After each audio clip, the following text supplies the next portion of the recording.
గురుగారు, వ్రతాలు పలు విధాలు. అందులో పయోవ్రతం అంటే ఏమిటి? దీనిని ఎవరు ఆచరించారు? పయోవ్రతాన్ని అదితి కశ్యపుని యొక్క ఉపదేశం కారణంగా ఆచరించింది. బలిచక్రవర్తి క్షీరసాగర మథనం తర్వాత ఉత్పన్నమైన అమృతాన్ని మోహిని అవతారంలో వచ్చి శ్రీ మహావిష్ణువు దేవతలకు మాత్రమే ఇచ్చినటువంటి నేపథ్యంలో కుపితుడై శుక్రాచార్యుని యొక్క ఆధ్వర్యంలో యజ్ఞయాగాది క్రతువులను నిర్వర్తించి దేవతలనందరినీ ఓడించి వారిని అడవుల పాలు చేస్తాడు. అది గమనించినటువంటి అదితి ఖిన్నురాలవుతుంది. తన కుమారులంతా అరణ్యాలలో ఆకులు అలములు తింటూ బ్రతుకుతూ ఉంటే ఏం చెయ్యాలో తెలియక బాధపడుతుంది. ఆ సమయంలో తపస్సు నుంచి తిరిగి వచ్చినటువంటి కశ్యపుణ్ణి తరుణోపాయం చెప్పమంటూ ప్రార్థిస్తుంది.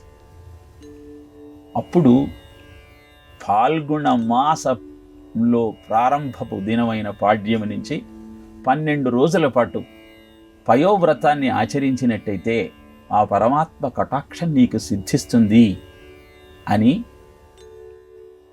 కశ్యప మహర్షి అదితికి తెలియజేస్తాడు. అద్భుతమైన ఆ వ్రతాన్ని ఆచరించిన అదితికి శ్రీమన్నారాయణుడు ప్రత్యక్షమై, నీ రమణుని సేవింపుము, నా రూపము మానసించి నలిని నీ గర్భమున వస్సి సొచ్చద గారామున పెంచవమ్మ కరుణను నన్నున్నని అభ్యర్థిస్తాడు. అంటే ఆ వ్రత ఫలితంగా పరమాత్ముడే వచ్చి, అమ్మా నేను నీకు కుమారుడిగా జన్మించబోతూ ఉన్నాను, మాతృప్రేమ ఏమిటో నాకు తెలియదు, నీకు కుమారుడిగా జన్మించిన తర్వాత ప్రేమతో ఆప్యాయంగా కరుణతో నన్ను పెంచమ్మా అంటూ అభ్యర్థించినటువంటి వైనం మన హృదయాన్ని ఆర్ద్రంగా మారుస్తుంది. పరమాత్మని కూడా అభ్యర్థించేటువంటి స్థితికి అద్భుతమైన ఈ పయోవ్రతం కారణంగా మనం చూడగలుగుతున్నాం.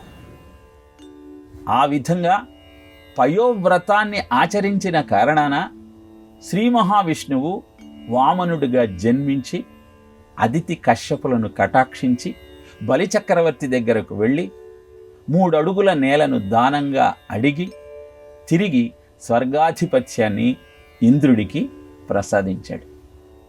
అలా వామన చరిత్రలో అదితి కశ్యపుల యొక్క వృత్తాంతం ద్వారా పయోవ్రతం యొక్క మాహాత్యాన్ని తెలుసుకొని ఎవరైతే ఆ శ్రీమన్నారాయణుడిని అర్చించగలుగుతారో వారికి ఆ స్వామియే కుమారుడిగా జన్మించి వారి వంశాన్ని ఉద్ధరిస్తాడు. అదే పయోవ్రతం యొక్క మాహాత్యం.